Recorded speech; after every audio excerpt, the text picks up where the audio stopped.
안녕하세요. 코로나 시대 위기 자금 관리를 소개하게 된 조용빈이라고 합니다. 반갑습니다. 제 소개 간단히 해드리고 시작하겠습니다. 저는 경영 컨설팅 회사 시선파트너즈를 운영하고 있고요. 한국투자증권에서 투자권유 대행인과 퇴직연금 모집인 자격을 가지고 활동하고 있습니다. 오늘 이야기가 뻔한 재무설계 이야기가 아니야? 이런 고민 또는 오해를 하시는 경우들이 있습니다. 하지만 재무설계에 관련된 일부 이야기와 비재무적인 이야기들을 중점적으로 해드리도록 하겠습니다. 돈의 심리학이라는 책이 있는데요. 재무심리가 과연 무엇이냐? 내가 왜 저축을 많이 못하고 지출을 많이 할까? 돈이 왜 안 모일까? 이런 이야기들이 이 내용에 포함되어 있습니다. 순서는 다음과 같습니다. 목표 설정을 어떻게 해야 되는지, 그 목표 설정을 한 것을 바탕으로 어떤 방법들이 있는지, 어떻게 찾으면 되는지 방법을 탐색을 해보도록 하고요. 그리고 그 실행을 어떻게 습관화하고 반복을 할 수 있는지를 알려드리도록 하겠습니다. 마지막으로는 이 모든 것들을 다시 왜 반복해야 되는지, 그리고 그 반복의 힘이 어떻게 큰지 말씀드리도록 하겠습니다. 첫 번째입니다. 목표 설정은 내 안에 또 다른 나를 어떻게 찾아가느냐입니다. 왜 새해에는 새로운 목표를 설정을 많이 하시죠. 저도 올해 새해에 설정했던 그 목표들을 지금까지 지키고 있는 것도 있는 반면 변경하거나 바꾼 경험도 있습니다. 많은 분들이 경험하는 이 내용이 왜 그렇게 생길 수 있는지를 알려드리겠습니다. 나 자신 안에 있는 또 다른 나에 대해서 이해를 하시면 더욱 쉬울 것 같습니다. 마라톤 실험을 했다고 합니다. A에게는 코스와 목표를 알려주지 않았습니다. B에게는 코스와 목표를 출발할 때만 알려줬죠. 그런데 C는 목표를 처음부터 알려주고 중간중간 얼마나 남았는지 알려주었습니다. 여러분, 어떻게 되었는지 한번 상상해 보시겠습니까? 이제 달리기 시작합니다. 초반에 포기하는 사람이 나왔죠. A입니다. 처음에 목표를 알려주지 않았기 때문에 내가 얼마나 달려야 하는지, 지금 현재 상황이 어떻게 되어가고 있는지 전혀 모르고 있기 때문에 포기할 수밖에 없었던 거죠. 중간에 또 포기하는 사람이 생겼습니다. B이죠. 코스와 목표를 처음에 알려줬지만 시간이 지나자 퇴색되어지고 까먹고 왜 해야 되는지 그 목표를 다시 한번 생각해 볼 기회가 없었기 때문입니다. 하지만 C는 성공할 수 있었습니다. 처음에도 알려줬고 중간중간 내가 어떻게 되어가는지를 알고 있었기 때문입니다. 이렇게 우리의 목표가 처음부터 끝까지 중간중간 왜 지속 반복되어야 되는지 잘 알려주는 실험이라고 볼 수 있겠습니다. 그렇다면 현재 촬영을 하고 있는 날은 10월인데요. 10월달 벌써 3, 4분기가 되었습니다. 100일이 채 안 남은 이 시기에 벌써 올해 세웠던 목표를 포기하셨나요? 혹시 야구 좋아하십니까? 요기 베라라는 양키스의 굉장히 유명한 야구 선수가 있죠. 끝날 때까지 끝난 게 아니다 라는 명언으로도 유명합니다. 아직 끝나지 않았습니다. 여러분들이 세운 목표 변경을 해서라도 끝까지 한번 달려보는 그 자세가 중요한 것 같습니다. 그런데 어떤 핑계를 대고 있지는 않을까요? 100% 희망이 없어질 때까지 결코 불가능한 일은 없다고 생각해야 한다고 합니다. 이분 오른손을 보실 수 있나요? 조막손 투수로 노히트 노런을 달성했던 유명한 짐 에보트라는 선수입니다. 이렇게 우리의 목표가 처음과 달라지더라도 끝까지 포기하지 않고 변경을 해서라도 갈 수 있다면 그 핑계를 뛰어넘을 수 있는, 장애물을 뛰어넘을 수 있는 목표 설정이 가능하다고 봅니다. 목표 설정은 스마트하게 해야 되겠죠? 영리하게 해야 됩니다. 이 목표 설정 스마트 방법론이 있는데요. 첫 번째, 구체적이어야 합니다. 내가 만약 부자가 되고 싶다라고 하면 나 그냥 부자 될래 이런 마음이 아니라 나는 기본적으로 남들에게 많은 자선을 베풀 수 있는 부자가 될래, 또는 강남에 빌딩을 가진 부자가 될래, 이런 구체적인 목표가 필요합니다. 이렇게 구체적인 이유에는 측정이 가능해야 됩니다. 숫자로 표시할 수 있어야 됩니다. 빌딩을 산다고 아까 예를 들었죠. 그 빌딩이 100억짜리냐, 200억짜리냐, 특정 지역의 어떤 건물을 샘플로, 예시로 들어서 꼭 선택을 해야 됩니다. 그 다음에는 그게 과연 성취 가능한지 한번 생각해 보십시오. 너무 터무니없다면 수정을 해야 되겠죠. 30억짜리 건물도 있을 수 있고요. 10억짜리 건물도 있을 수 있습니다. 지역에 따라서 잘 살펴봐야 될 필요가 있습니다. 그리고 이것이 나의 목표와 과연 관련이 있는 것이냐, 건물을 사야 되는 게 과연 부자와 연관이 되어 있는 것이냐 심각하게 고민해 봐야 됩니다. 남들이 다 말하는 빌딩 부자 이런 것들 때문에 그냥 휩쓸려 가는 건 아닐까? 나에게 정말 부자란 내가 원하는 목표인가? 그리고 그 부자의 의미가 건물을 사는 걸까? 이런 고민들이 필요합니다. 마지막으로는 그 시간을 정해야 됩니다. 기간을 정해야 되는 거죠. 언제까지 해야 된다는 그 시간적인 범위를 고려를 하셔야 됩니다. 이렇게 스마트 목표 설정 방법은 우리에게 구체적으로 어떻게 목표를 설정하고 기한을 정해서 달성해 나갈 것인가를 명확하게 보여주는 예시입니다. 혹시 성공의 3% 법칙이라고 들어보셨나요? 예일대와 하버드대에서 연구했다고 합니다. 기본적으로 나의 목표를 적고 그것을 위해서 계속 되뇌이고 반복한 사람들이 하지 않은 사람들에 비해서 훨씬 더 연봉이 높았다라는 연구 결과인데요. 얼마 전 조사를 해보니 이 연구 결과가 사실은 전설의 연구, 없는 연구라고 합니다. 왜 이런 연구 결과가 나왔냐? 목표 설정, 성공하는 사람들이 목표를 설정해야 된다는 것으로 많이 인용되고 있는 예시인데요. 이렇게 전설의 호구가 생길 수 있었던 것은 다른 사람들이 이야기하던 것들이 구전으로만 나왔었기 때문입니다. 하지만 도미니칸 대학에서는 목표에 대해서 연구를 한번 실질적으로 해보았다고 합니다. 149명을 대상으로 했고요. 4주 후에 목표 성취 평가를 했습니다. 그룹 1에는 목표에 대해서는 생각만 하세요 라는 과제를 주었고요. 이 그룹에는 목표를 한번 적어보세요 라고 했죠. 3그룹에는 거기에 더해 행동까지 구체적으로 적어보세요. 4그룹은 이 행동과 목표를 친구들에게 알리기까지 했습니다. 5그룹은 그것을 바탕으로 매주 진행 상황을 보고하고 피드백하도록 했죠. 이렇게 1단계 그룹부터 5번째 그룹까지 모두 결과를 보니 실질적으로 그룹 1, 생각만 한 목표에 대해서 생각만 한 그룹과 대비해서 그룹 2에서 5번까지의 그룹이 훨씬 더 목표 성취를 해낸 수치가 높았다는 것을 알 수 있었습니다. 우리는 여기서 교훈을 얻어야 될 것은 기본적인 목표 생각만으로 내 머릿속에 들어있으니 다야 라는 생각이 아닙니다. 구체적으로 적고 그에 대해서 내가 어떤 행동을 해야 될지 좀 더 생각해보고 행동을 적고 그것들을 공표하는 거죠. 많은 사람들에게 내가 이런 목표를 가지고 있고 이런 행동을 할 거야 라는 구체적인 공표 이후에 주기적인 정해놓는 거예요. 캘린더라든지 나의 달력에다가 매월 1일자에는 이 목표들을, 과제들을 하고 있는지 확인하는 숙제를 반복을 하는 겁니다. 성공의 3% 법칙, 과거의 전설의 연구로만 알려졌던 것을 도미니칸 대학에서 실제 목표에 대해서 연구 결과 나온 것을 보니 우리는 눈에 보이는 것으로 굉장히 많은 영향을 미친다는 것을 알 수 있었습니다. 여러분들은 부자가 되고 싶으신 건가요? 과연 부자의 기준이 무엇인지 생각해 보셨나요? 얼마 전 5차 재난지원금을 가구별로 지급한 내용을 보면서 댓글들이 많이 달렸습니다. 신부자 기준이다. 네, 5인 가구 기준으로 38만 2천 원 이하인 건강보험료를 책정을 했습니다. 4인 가구 기준으로 맞벌이 할 경우는 동일한 기준인데요. 추정 소득을 보아하니 약 월 급여가 1,120만 원 정도입니다.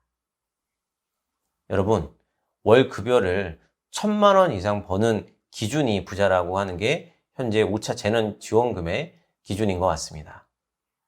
상위 12%, 7%, 4%를 이렇게 설명하는 내용들이 있어서 한번 소개해 봐 드리도록 하겠습니다. 상위 3%를 한번 볼게요. 맞벌이 부부 기준으로 개인별 약 6,800만 원 이상의 연소득과 금융소득 약 2천만 원 이상, 그리고 2020년도 재산세 과세표준 합계액이 9억 원이 초과하는 사람을 뜻한다고 합니다. 여러분들은 이 3%에 드는 것을 목표로 하고 계신 건가요? 아니면 나의 부자의 기준은 따로 정해놓은 기준이 있으신 건가요? 그 기준에 대해서 한번 이야기를 나눠보도록 하겠습니다. 돈에 대한 어릴 적 경험들이 있으실 겁니다. 돈이 목적이냐, 수단이냐. 나는 돈이라면 수단 불구하지 않고 뭐든지 해서 돈을 벌어야 돼. 아니야. 나는 돈이 내 행복의 수단일 뿐이야. 돈이 있으면 좀 더 행복해질 수 있어. 이렇게 극명한 부자의 기준을 가진 사람들이 있습니다.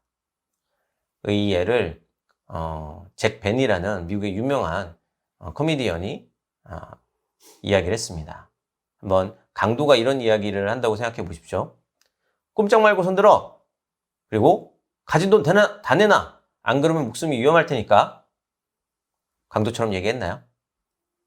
근데 침묵이 흘렀습니다. 아무 말 안 하고 있는 거예요. 그래서 다시 강도가 이봐, 돈 내놓을래 아니면 죽을래? 당장 선택하라고 이런 말을 하죠. 그랬더니 앞서 말씀드린 그 코미디언 잭 베니가 이렇게 얘기해요. 잠깐만요. 시간 좀 주세요. 지금 열심히 생각하고 있잖아요. 아니, 목숨이 오가는 이 상황에서 돈을 내줄까 죽을까 이 고민을 한다는 게 참 아이러니한 상황인데요. 이런 아이러니한 상황들을 많이 코미디언이 개그 소재로 이용했던 것 같습니다. 나의 돈에 대한 태도는 어떠신가요? 행복해지려면 얼마나 있어야 되나요? 그 기준점들은 어릴 때부터 점점 달라질 것 같습니다. 또한 사람들마다 또 다른 것 같습니다. 행복해지려면 돈이 얼마나 있으셔야 됩니까? 라는 질문을 받은 사람이 조금만 더? 라는 이야기를 했다고 합니다. 이 사람은 앤드류 카네기라고 하죠. 이분이 그 당시 세계 제1의 부호였다는 점을 기억해 주시면 좋을 것 같습니다.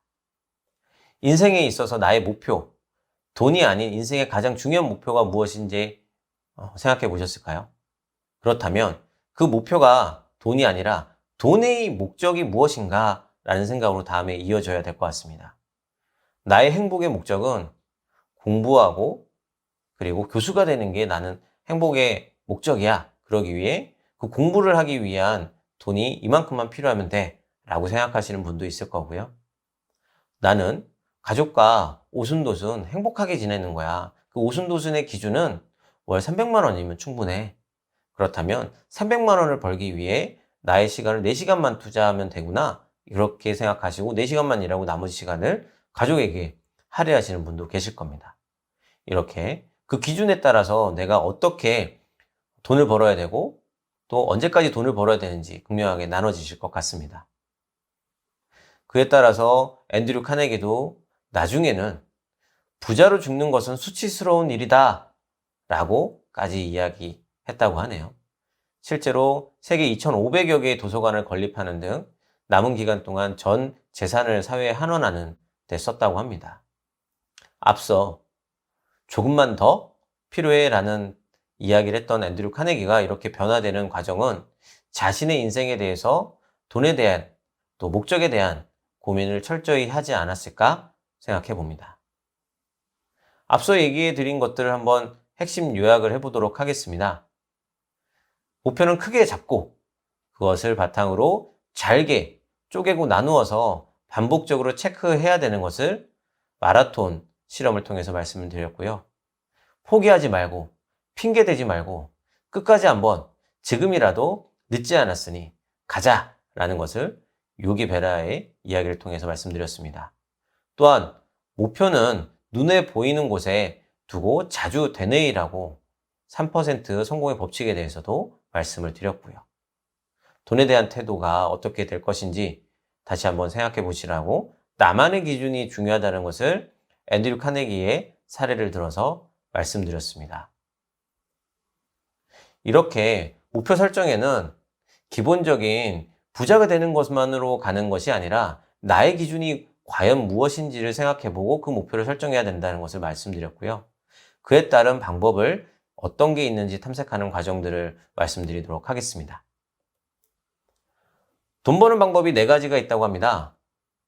첫 번째, 지금 현재 직장을 다니든 자영업을 하든 그 외에 자본 수익을 얻어서 가는 방법이 있겠죠. 목돈을 금융 투자를 한다든지 또는 부동산에 투자를 한다든지 하는 방식으로 투자 수익을 얻는 겁니다.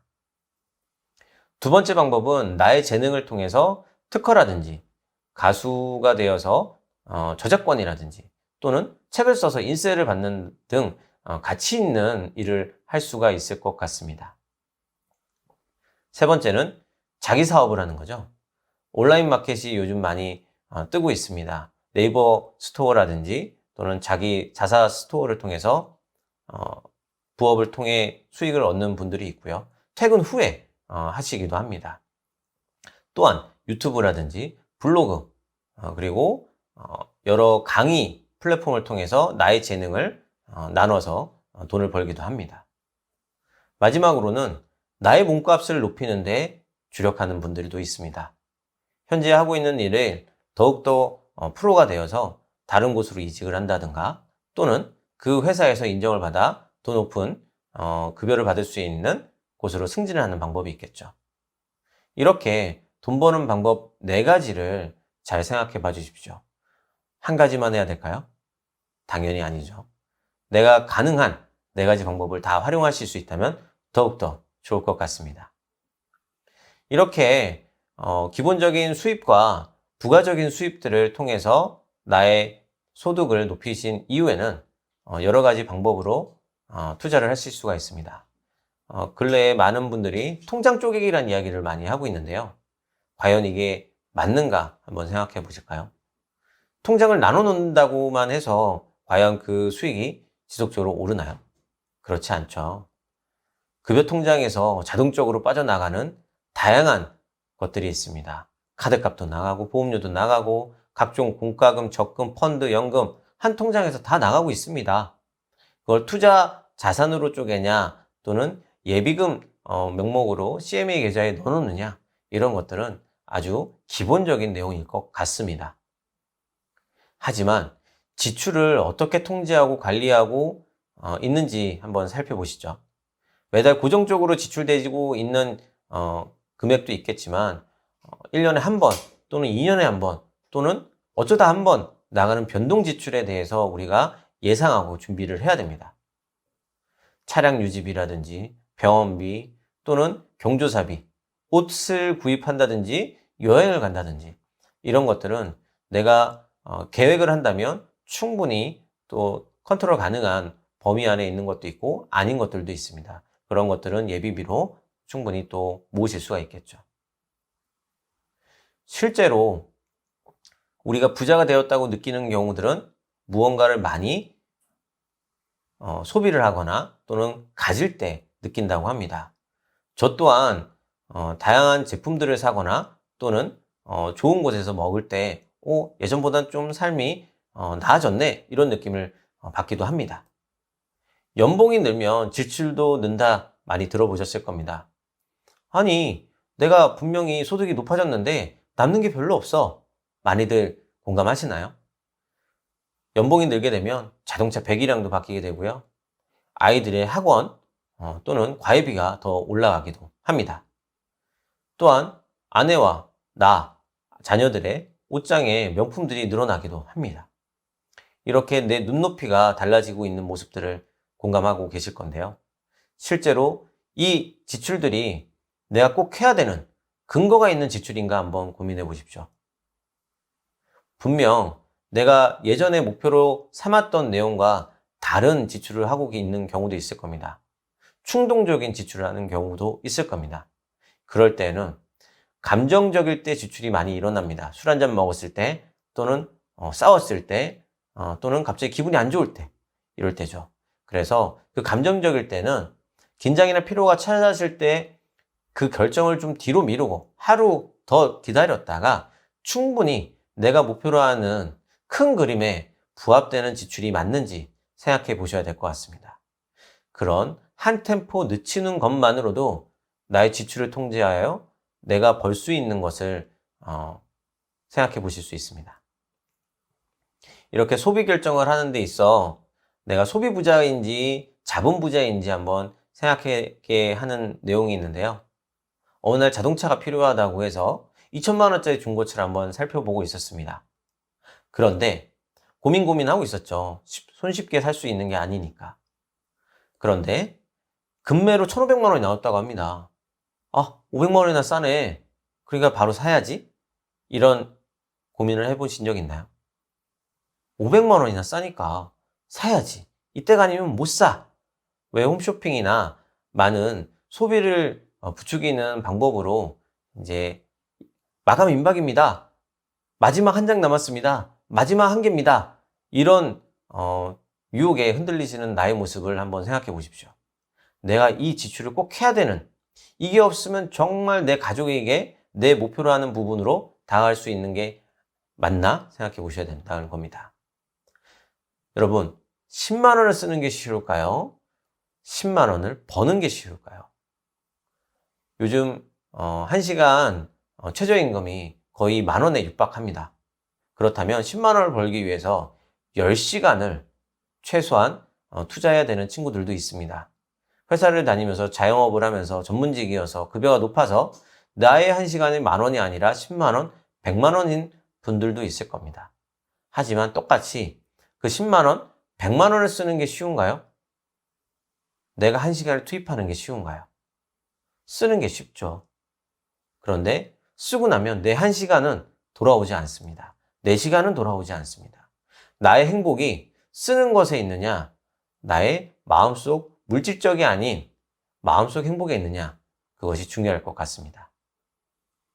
그래서 빚 다이어트를 해야 됩니다. 많은 분들이 신용카드를 쓰고 계실 겁니다. 저 또한 쓰고 있습니다. 신용카드를 쓰지 말라는 이야기는 아닙니다. 적절한 신용카드 사용으로서 얻어지는 부가 혜택들이 있다는 것은 당연합니다. 하지만 여러분이 현금을 가지고 지갑에서 현금을 낼 때와 신용카드로 결제할 때 어떤 느낌이 드시죠? 기본적으로 현금이 나갈 때에 훨씬 더 부담감을 느낍니다. 신용카드는 그냥 오락머니 같은 느낌이 들어요. 저 멀리 온라인상에 있는 돈이에요. 마음껏 쓸 수 있다는 착각을 하게 해주죠. 한도도 또 많이 주잖아요, 요즘. 1,000만 원. 많은 분들은 1억까지도 있다는 분들도 있지만 그 한도 내에 한 달 쓰고 나면 그 돈이 당장 내 주머니에 없다면 다 모든 것이 빚으로 돌아오게 되어 있는 거죠. 또한 주식을 할 때라든지 부동산을 살 때 대출을 많이 일으켜서 하시는 분들도 있습니다. 주식의 제1원칙 빚내서 하지 말라는 분들도 있습니다. 그런데 주식을 하거나 부동산을 할 때 절대 부채를 일으켜서 하지 말라는 이야기는 아닙니다. 내가 확신이 들고 그 확신의 근거가 정말 다양한 경험과 공부와 근거 자료들이 있다면 해야 될 필요가 있을 때도 있습니다. 근래 들어 부동산이 참 많이 올랐죠. 이것을 지금이 기회인가 아닌가라는 고민을 하고 그 기회를 놓쳐서 지금 또 고민을 하시는 분들도 있습니다. 하지만 내가 정말 공부를 잘 해놨다면 그 시기에 대해서 판단할 수 있는 근거들이 있을 겁니다. 그럴 때 부채 레버리지는 필요할 수 있습니다.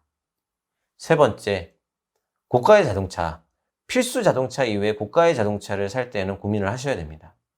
과연 자동차가 나의 생활에 큰 도움을 주는 것인가? 물론 줍니다. 그런데 2천만 원짜리 자동차와 2억짜리 자동차는 너무나 다르죠.